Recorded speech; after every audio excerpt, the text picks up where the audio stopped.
بسم اللہ الرحمن الرحیم۔ شروع اللہ کے نام سے جو بڑا مہربان نہایت رحم والا ہے۔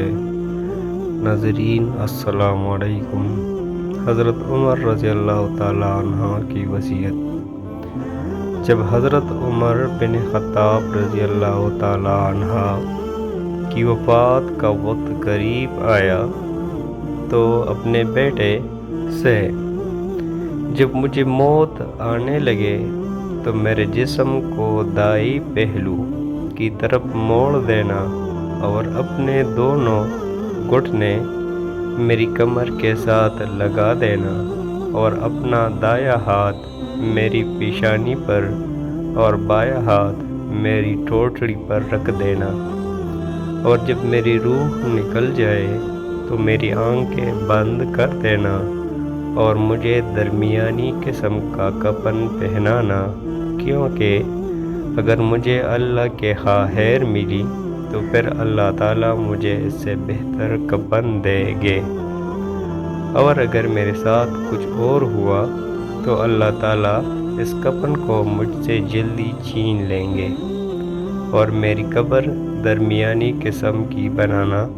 کیونکہ اگر مجھے اللہ کے ہاں خیر ملی تو پھر قبر کو تا حد نگاہ کشیدہ کر دیا جائے گا، اور اگر معاملہ اس کے خلاف ہوا تو پھر قبر میرے لیے اتنی تنگ کر دی جائے گی کہ میری پسلیاں ایک دوسرے میں گھس جائیں گے۔ میرے جنازے کے ساتھ کوئی عورت نہ جائے، اور جو خوبی مجھ میں نہیں ہے اسے مت بیان کرنا، کیونکہ اللہ تعالیٰ مجھے تم لوگوں سے زیادہ جانتے ہیں،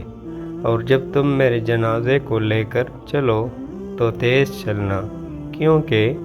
اگر مجھے اللہ کے ہاں سے خیر ملنے والی ہے تو تم مجھے اسے خیر کی طرف لے جا رہے ہو، اس لیے جلدی کرو، اور اگر معاملہ اس کے خلاف ہے تو تم ایک شر کو اٹھا کر لے جا رہے ہو، اسے اپنی گردن سے جلدی اتار دو۔ ناظرین، اگر آپ ہمارے چینل پر نئے ہیں اور مزید ایسی ویڈیوز دیکھنا چاہتے ہیں تو ہمارے چینل اردو کہانی کو سبسکرائب کریں۔ ملتے ہیں اگلے ویڈیو میں، تب تک کے لیے اللہ نگہبان۔